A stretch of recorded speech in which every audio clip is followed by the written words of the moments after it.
Hey everyone, I'm at the Land Cruiser Heritage Museum in Salt Lake City, Utah, and I'm on a mission today to find some of the most unique Land Cruisers in the world, and I think I'm in the right spot. They have over 100 Land Cruisers to check out at this place, and it's just an incredible museum. So come with me today on the hunt. Now, these are all unique vehicles in their own way. But I'm really going on a deep dive today to find some of the ones that are maybe just a one-of-one model, or some ones that have done some very unique jobs, or ones that have been modified in certain ways to do certain things. So let's get into it. Come along with me today as I find some of the most unique Land Cruisers in the world.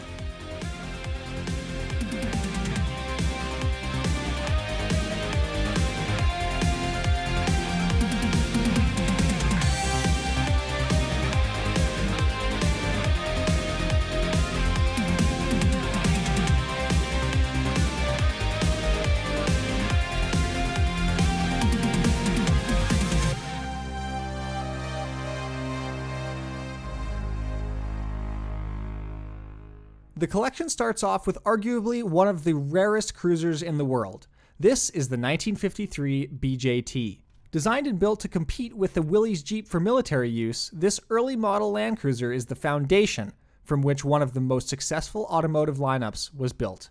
This particular BJT spent the duration of its life in Australia before coming to rest at the museum in Salt Lake City.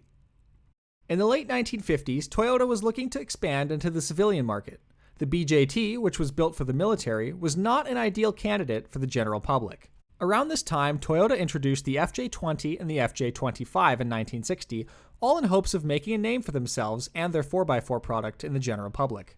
This model is the 1960 FJ25, built for the American market. Right across from this FJ25 is a beautiful example of this HJ47 RP, built in 1981, which has been converted into an ambulance for the Blackwater division of the St. John Ambulance Service in Australia. It contains almost all of the original equipment and holds the logbook of the emergency events attended.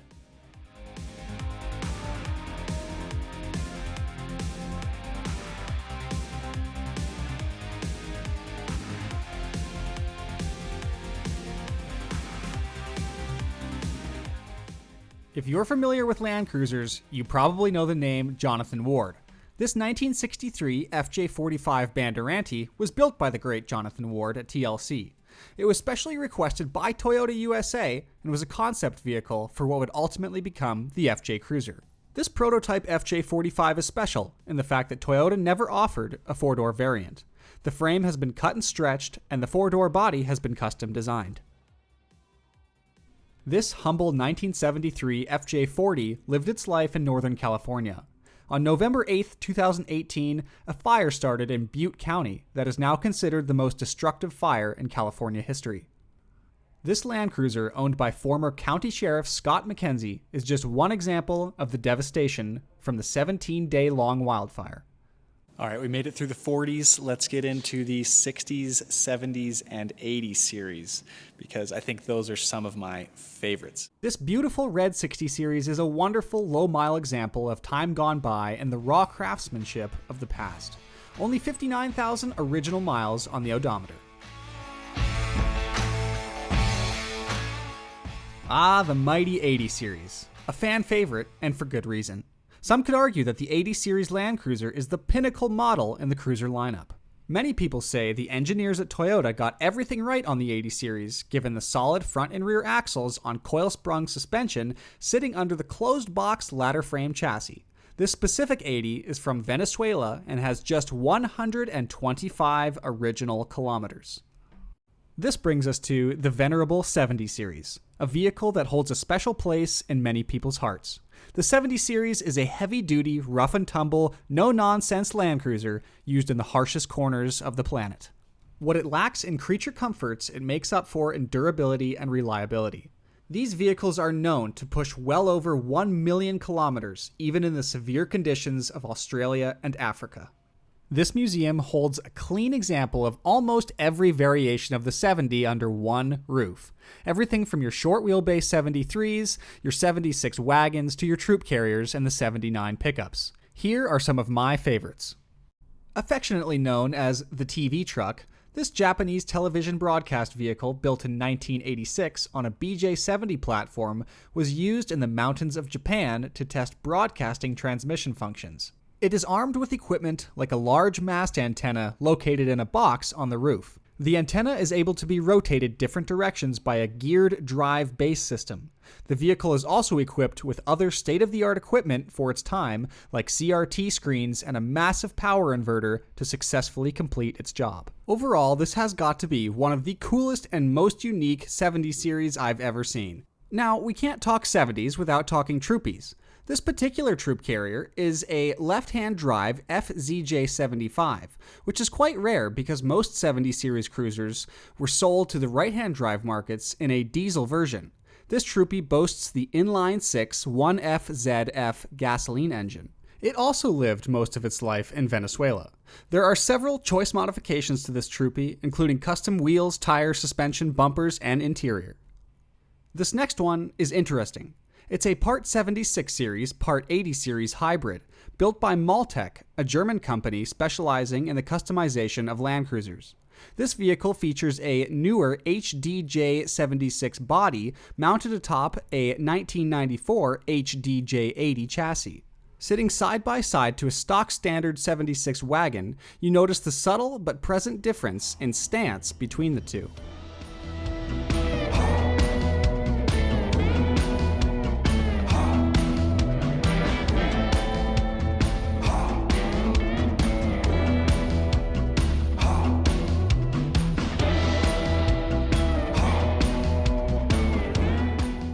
One of the industries most known for utilizing the Land Cruiser is the mining industry, primarily the Australian mining industry.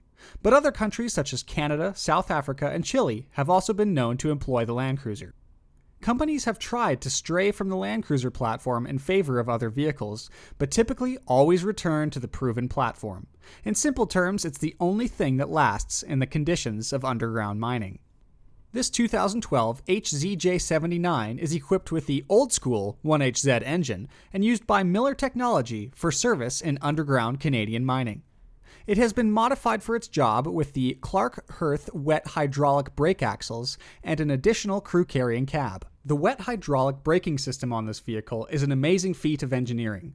Hydraulic pressure is actually required to release the brake pressure as opposed to apply the brakes. In this way, if the vehicle loses hydraulic pressure, it stops, rather than not being able to stop. Much like the BJT, this 1962 FQ-15 truck is Toyota's version of a U.S. military vehicle. They were produced from the early 50s into the mid-60s. This particular FQ-15 was built specifically as a civilian vehicle and was an export vehicle for the Australian market. At the complete opposite end of the spectrum from the FQ-15 is the 200 series Land Cruiser outfitted by Maltec. The idea for this special Chop 200 series Land Cruiser came about from the Expedition 7 team a decade after the E7 expedition.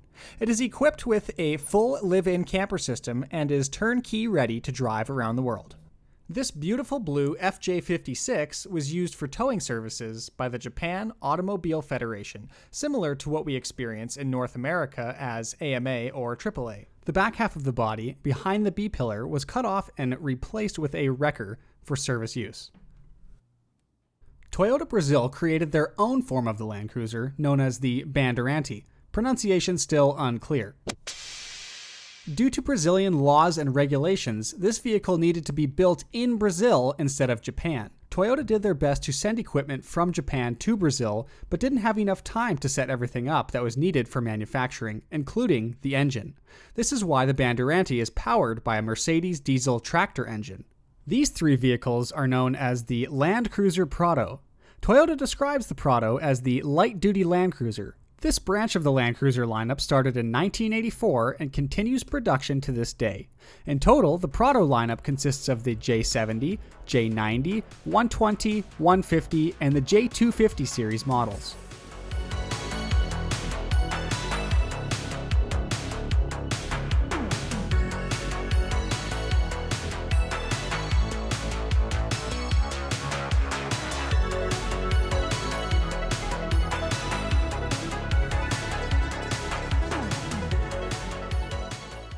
HEMA is a well-known mapping, navigation, and publishing company based in Australia. They heavily rely on the Land Cruiser to get out into the most remote parts of Australia for mapping and surveying. This 200 series has been commissioned by HEMA to chart off-road trails in the Australian outback. It has traveled over 200,000 hard kilometers and is powered by a twin-turbo V8. This vehicle has been heavily modified for overland travel with an ARB front bumper, Kmart rear bumper, winch, BP51 bypass shocks, ARB roof rack, ARB awning, snorkel, and full ARB skid plates. The 105 series Land Cruiser is another one of my favorites. It is the solid front axle version of a 100 series. The 100 series was released in January of 1998 as the successor to the 80 series. Along with a new body style, the 100 series also ditched the solid front axle in favor of independent front suspension for a smoother, more comfortable ride. Now, this was a big deal for Land Cruiser customers because the Land Cruiser is the pinnacle model for durability and reliability. And independent suspension, well, doesn't necessarily fit that description. Enter the 105 series. It was built at the demand of the UN and other organizations that wanted a simple, base-level vehicle with a solid front axle and without the extra add-ons and options.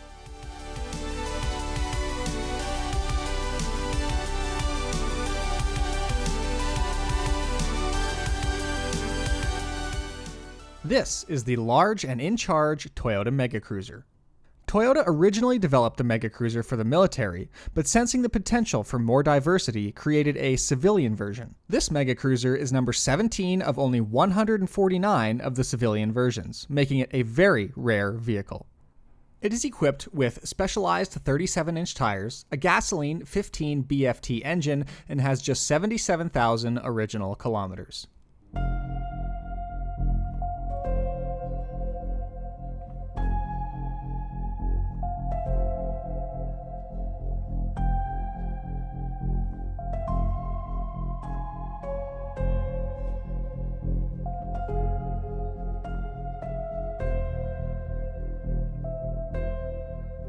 All right, I'm here with the 70s and the Hilux from the E7 trip, a historical trip, one of significance in my mind that really inspires me to use a Land Cruiser to travel. I mean, this is it. This is the pinnacle of travel by vehicle. And this specific vehicle here has been on all 7 continents, which is just mind-blowing. In 2012, a group of adventure travelers created a plan to complete a 3-year, 58,000-mile road trip to all 7 continents. Several 70 series Land Cruisers were purchased and outfitted for the task. The group started the journey in Prado Bay, Alaska in North America, moving next to Nordkap, Europe. Following the Europe portion of the expedition, the team moved to cross Russia from St. Petersburg to Magadan. From there, the team pushed into Australia, going from Brisbane to Halls Creek in March of 2013. Africa was next on the to-do list, making the journey from South Africa to Botswana and Namibia. The 6th and arguably most challenging continent the E7 expedition faced was Antarctica, going from Novo to the Ross Ice Shelf and back. The expedition finished up their 7th continent in Ushuaia, the most southern city in the world in South America, in 2014. In total, the only mechanical trouble the team faced from the Land Cruisers was a fault in one of the AC systems that was easily repairable. This is truly an incredible and inspiring story of adventure. We wanted to give a big shout out to the Land Cruiser Heritage Museum for their hospitality and wonderful display of Land Cruisers. The museum provides a wealth of knowledge for these vehicles and does a fantastic job of keeping the Land Cruiser legacy alive. If you want to know more about the vehicles on display here at the museum, their website is a great resource, diving even deeper into each and every one of these legendary vehicles.